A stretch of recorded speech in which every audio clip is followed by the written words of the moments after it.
So the Premier League season is over, and with it ends another year of fantasy football. Now, like a lot of people, I play fantasy football a lot, but the problem is I consistently forget to update my team. So this year I decided I'm not going to update my team at all. That's right, I chose my team for week 1 of fantasy football and kept it the same all the way till week 38. Let's see how that got on. So in goals, I had Kasper Schmeichel. He got 128 points, which was, to be honest, pretty bang average for a keeper. So it wasn't the best pick in the world, but I wanted to keep money for other positions, so I'm overall fairly happy with this. I'm also happy for the most part with defence. I picked Connor Cody, captain of Wolves, so again, he's guaranteed to play a lot of games. And he did, he got 106 points, so yeah, pretty happy. Andy Robertson and Trent Alexander-Arnold, they seemed like slam dunks. Attacking defenders would get goals, clean sheets, played a lot, played for the best team last year. They were the second and third best defenders of the entire season, 161 and 160 points respectively. So I nearly nailed it with the defenders,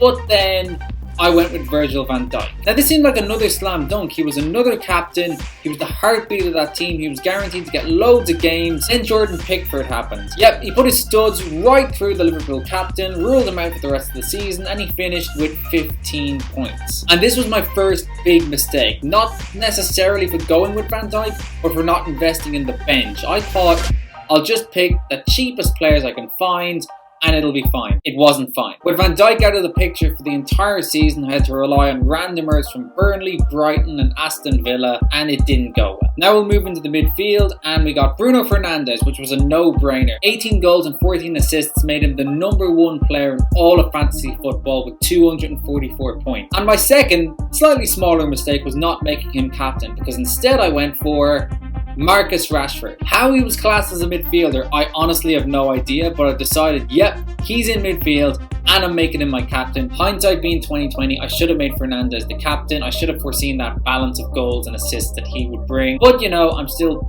fairly happy. Next up, James Rodriguez of Everton. Now, I didn't expect him to have a big season, but I thought he's too good not to chip in a few goals and assists across the season. And to be honest, he was pretty disappointing. 101 points, so I'd need to change him out for next season. And finally, in midfield, I wanted to pick a Leeds player because I actually fancied Leeds to have a pretty good season. I chose Mateusz Klich, but obviously Harrison and Rafinha did a lot better. It was still a fairly good return. And now we move on to my third big mistake.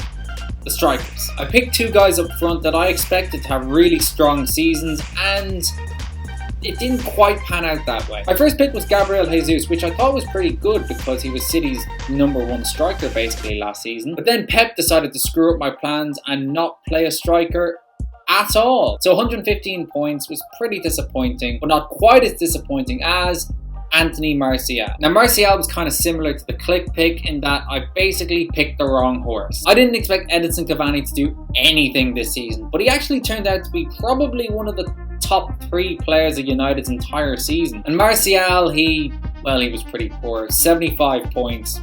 Really disappointing. So how did I fare overall in fantasy football? As it turns out, pretty bad. In a field of 8,240,321, I came in 5,985,855th place. Moral of the story? Update your fantasy football squad, I guess.